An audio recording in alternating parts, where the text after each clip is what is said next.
Well, hello, my YouTube friends.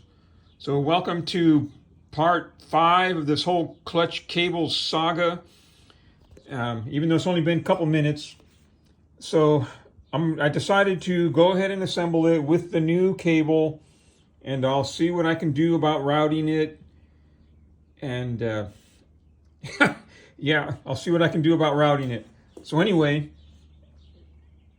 I mean, if that doesn't work, then I'll consider my options. I have to consider my options anyway. So what you want to do here with this ball and ramp is I got this grease right here, and see that toothpick in there? I use that toothpick to put some dabs of grease in the ramp. All right, and then we're going to just drop that because it has a tab, which I had forgotten about last time and was worried about how it fits in there. Okay, it only makes sense that in order for it to work, the whole ramp assembly can't slide in there. Okay, so then you just take these ball bearings, set it right down in there, let that grease hold it in place.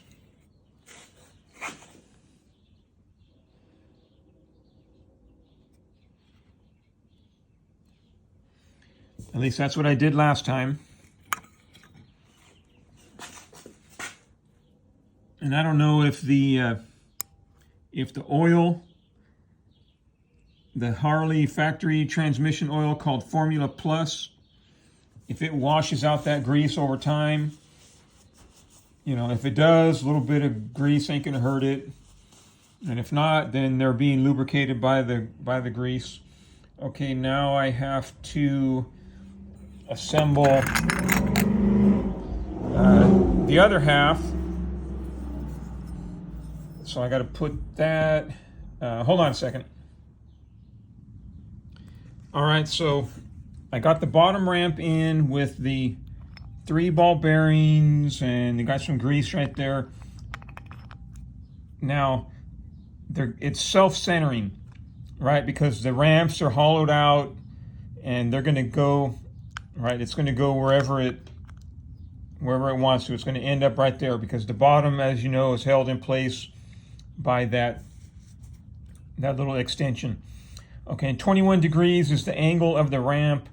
There's a reduced effort that has a shallower, I believe, a shallower angle, but that would simply cause you to have to pull the lever farther, right? If it's shallower, you have to go farther to get as deep or as high.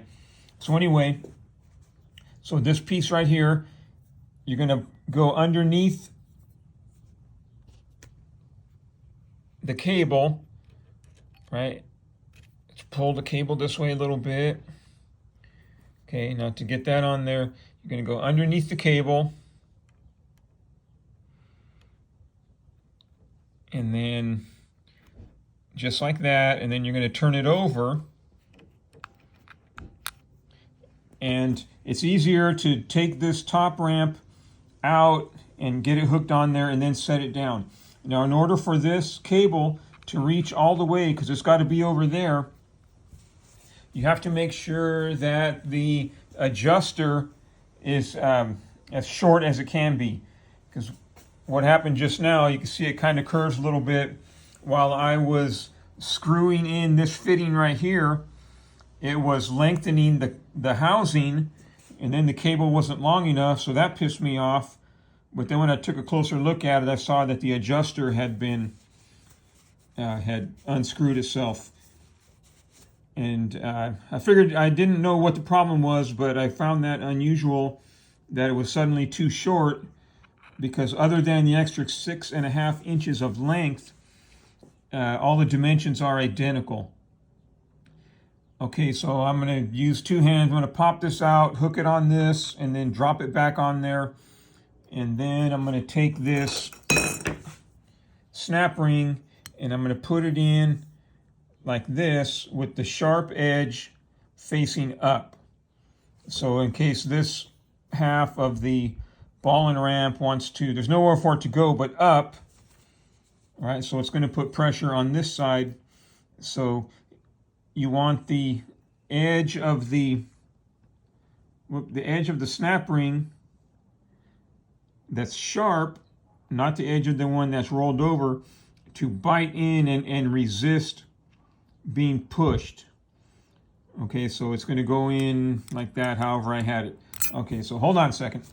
I need 2 hands for that. Okay, as you can see, I successfully installed the snap ring. Right, I've got that attachment piece attached to the cable and then properly inserted in there so it won't come out. Right, and the opening of the snap ring being right here, it's possible that having the solid piece of the snap ring here prevents that extension from hanging up on it, because right there it's touching the snap ring. Right, so we push it down. That now it's centered up in the ramp, but then it can rotate as far as that, and it's still kind of holding it. The ends of it right there are still in contact with it, and that's holding it in place. But whatever reason, hopefully that'll be good. I'm going to go ahead and install this on the motorcycle. Okay, so I tried routing the cable a couple different ways, and it's just too long. It's too long.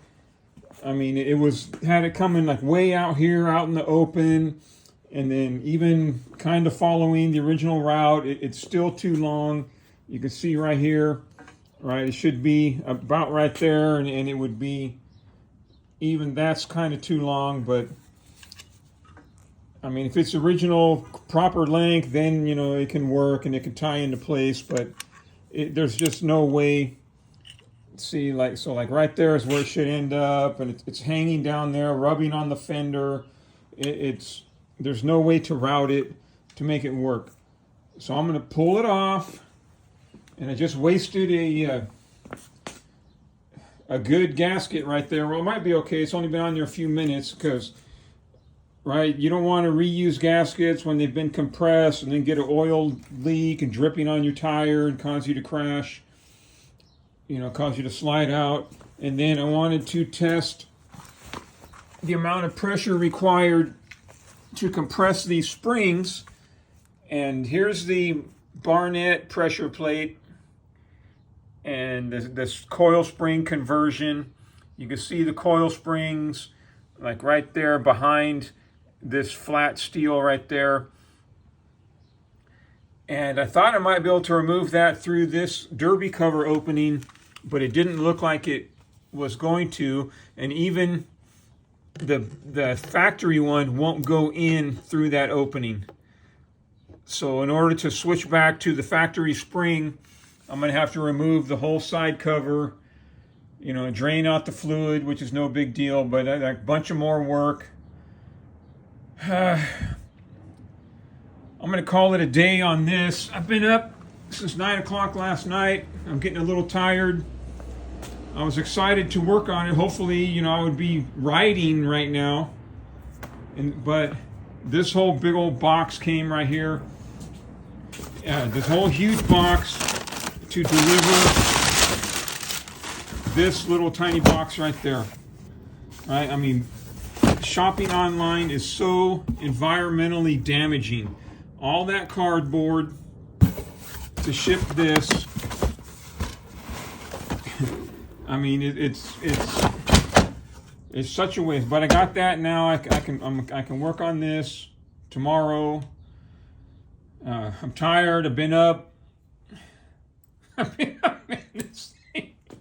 You got to laugh or cry sometimes. Beautiful weather, man. I would rather be in the wind right now. But that's not going to happen probably for 2 more weeks. That'll give me time to do a front brake job. I also have some other parts for the handlebar controls. I